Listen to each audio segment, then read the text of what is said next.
ex-husband, or as I sometimes like to think of him, my baby daddy, is the visionary Elon Musk of Tesla and SpaceX. I met him when I was 18, he was 19. We were at college. He would call me up. He always had classical music playing in the background. And he would ask me out, and I would say no. And he would call me up again, and he would ask me out, and I would say no. And it went on like this until we ended up living together in an apartment in the Bay Area, which we shared with 3 roommates and a miniature dachshund who was not house-trained. And by the time we divorced, we were living in a house in Bel Air with no roommates and a miniature dachshund who still was not house-trained. So it's a really funny Simpsons episode. Elon has this meaningful relationship with Homer. It's very bromantic. And at one point, the Smithers character says to another character that somebody like Elon must have a darkness in his soul.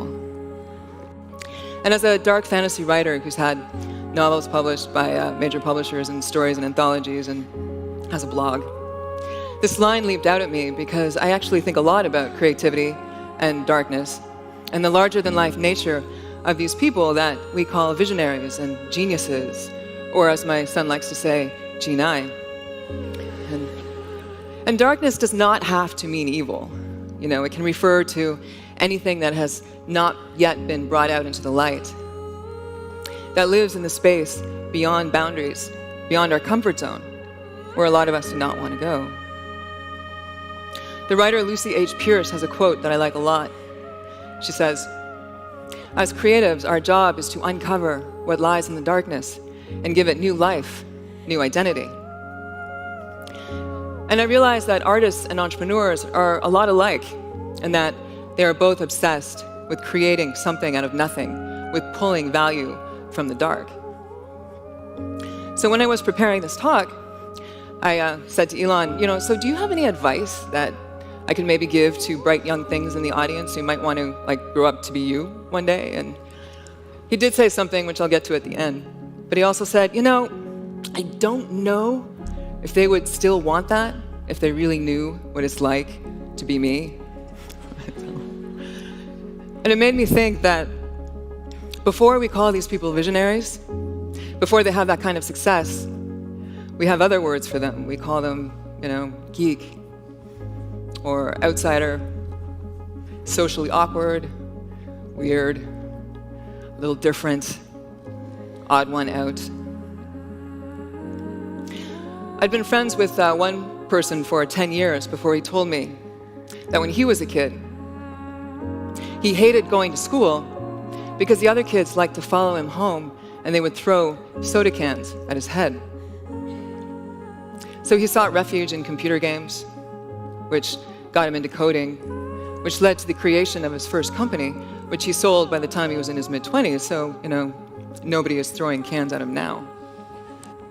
During my years with Elon, I became familiar with a distinct and deeply tribal mentality known as engineers.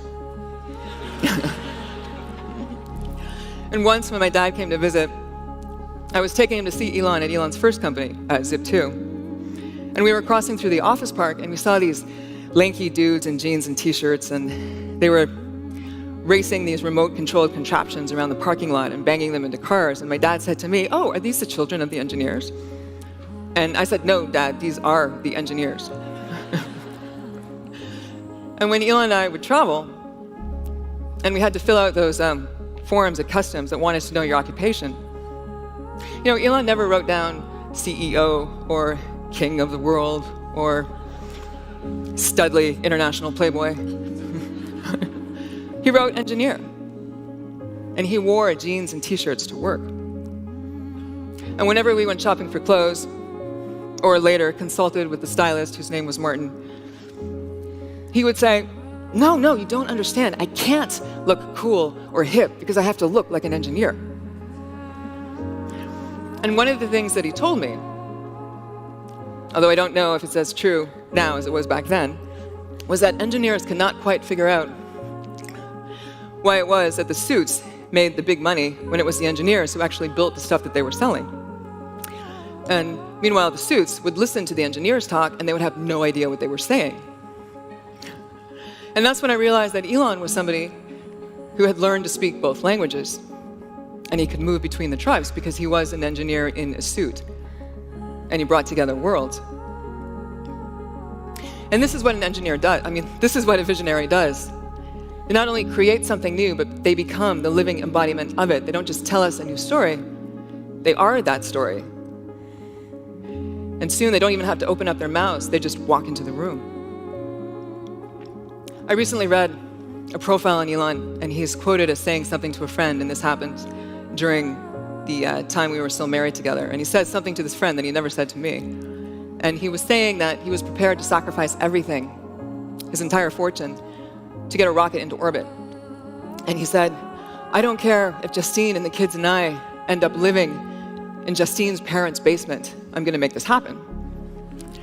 And so I read this, and I kind of wanted to go back in time and go up to him and take him by the shoulders and look him very seriously in the eyes and say, have you seen my parents' basement? So I'd like to wrap up by getting to Elon's advice, which is to always go beyond memorizing formulas, passing tests, to always go deep into the underlying principles of a subject, to track any problem down to the root cause buried in the dirt and the dark. And I would add to that and say, be brave enough, be bold enough, and be insane enough to see things more completely, more vividly, more fully than everybody else around you. And refuse to look away from what you see and what you know, even if people want to burn you at the stake. Because visionaries, they take all that passion and their badass personalities and their mad skills and the mastery of their chosen subject matter, and they use it to put themselves on the line, unlike anybody else you'll ever meet.